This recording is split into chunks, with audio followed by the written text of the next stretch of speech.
নমস্কাৰ। আজি মই কেইটামান কমেণ্টৰ উত্তৰ দিবৰ কাৰণে আজি এই ভিডিঅ'টো মই লৈ আহিছোঁ।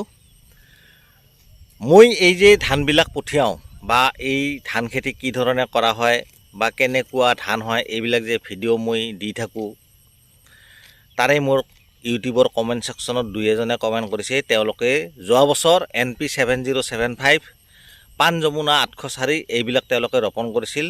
তেওঁলোকৰ সিমান এটা ভাল উৎপাদন তেওঁলোকে নাপালে, মোক জনাইছে।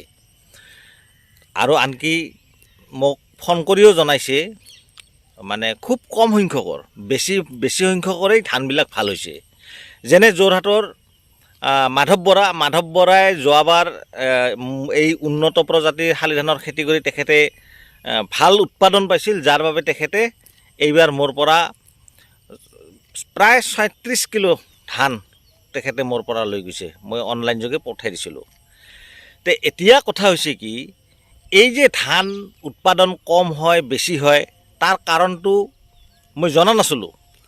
তেওঁলোকৰ মুখৰ পৰাই শুনিলোঁ, তেওঁলোকে যে এই খেতিবিলাক কৰে, বিশেষকৈ উজনি অসমৰ ফালে দেই, উজনি অসমৰ প্ৰত্যেকজন কৃষকে নহয়, একাংশ কৃষকে কি কৰে, উজনি অসম আৰু উত্তৰ অসমৰ একাংশ কৃষকে কি কৰে, শালি ধানত ৰাসায়নিক সাৰ প্ৰয়োগ নকৰে। তেওঁলোকে মাটিৰ যিটো কেঁচা গন্ধ, সেই কেঁচা গন্ধটো তেওঁলোকে নষ্ট নকৰে। তেওঁলোকে কেৱল হাল বাই মাটি চহাই এনেই কঠীয়াবোৰ ৰুই দিয়ে, তাত যি হ'ল হ'ল। কিন্তু এতিয়া এই ধানবোৰ লৈ গৈ যদি আপোনালোকে ৰাসায়নিক সাৰ প্ৰয়োগ নকৰে, কাৰণ এইবিলাক উন্নত প্ৰজাতিৰ ধান, এইবিলাক ধানক অলপ উপৰুৱা কিছুমান খাদ্য দিব লাগে, আৰু এই খাদ্যবিলাক দিলে ধানবিলাকৰ উৎপাদন বেছি হয়। মই আপোনালোকক কোৱা নাই যে আপোনালোকে বস্তা আপোনালোকে ৰাসায়নিক সাৰ প্ৰয়োগ কৰক। হয়, যদি বেছিভাগ ৰাসায়নিক সাৰ মাটিত প্ৰয়োগ কৰা হয়, তেতিয়াহ'লে মাটিৰ যিটো উৰ্বৰতা শক্তি, এই উৰ্বৰতা শক্তিটো লাহে লাহে কমি যায়। গতিকে মাটিত ইমান ৰাসায়নিক সাৰ প্ৰয়োগ কৰিব নালাগে। আপোনালোকে কম কৰক।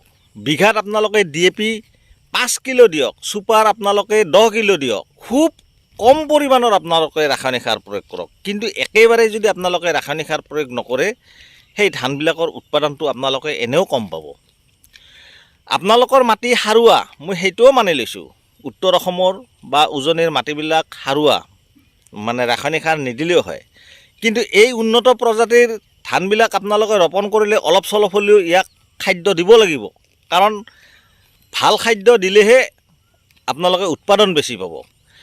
আপোনালোকে ইউৰিয়া বিঘাই প্ৰতি 10 কিলো 9 কিলো মাৰিব নালাগে, 2 কিলো মাৰক বিঘাই প্ৰতি। বা আপোনালোকে DAP 3 কিলো দিয়ক বিঘাই প্ৰতি, ছুপাৰ ফছফেট 5 কিলো দিয়ক, মিউৰেটেড অফ পটাছ আপোনালোকে 2 কিলো দিয়ক, কম পৰিমাণ দিয়ক। কাৰণ কম পৰিমাণ যেতিয়া ৰাসায়নিক সাৰ আপোনালোকে প্ৰয়োগ কৰিব, আপোনালোকৰ মাটি নষ্ট নহয়, কম পৰিমাণ দিয়ক, বেছি দিব নালাগে। গতিকে এই মোৰ পিছপিনে ধানবিলাক যে দেখিছে, আমাৰ ইপিনে ৰাসায়নিক সাৰ নিদিয়া কৰি আমাৰ কৃষকসকলে খেতি নকৰে, কাৰণ ৰাসায়নিক সাৰ নিদিলে খেতিয়ে নহ'ব। সেইকাৰণে মই কৈছোঁ, কাৰণ উন্নত প্ৰজাতিৰ ধানবিলাক ৰুব লগা হ'লে একেবাৰে কমপক্ষে হ'লেও কম পৰিমাণ হ'লেও আপোনালোকে ৰাসায়নিক সাৰ প্ৰয়োগ কৰিব। আৰু যদি আপোনালোকে ৰাসায়নিক সাৰ প্ৰয়োগ নকৰে, তেতিয়াহ'লে আপোনালোকে পচন সাৰ বেছিকৈ দিব, যাতে ধানৰ খাদ্যটো ভাল ধৰণে পায়। গতিকে সেইকাৰণে মই আপোনালোকক এইখিনিয়ে ক'লোঁ।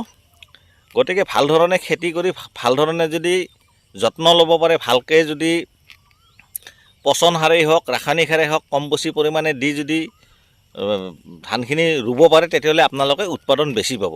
গতিকে মই এইখিনিয়ে ক'লোঁ। ধন্যবাদ।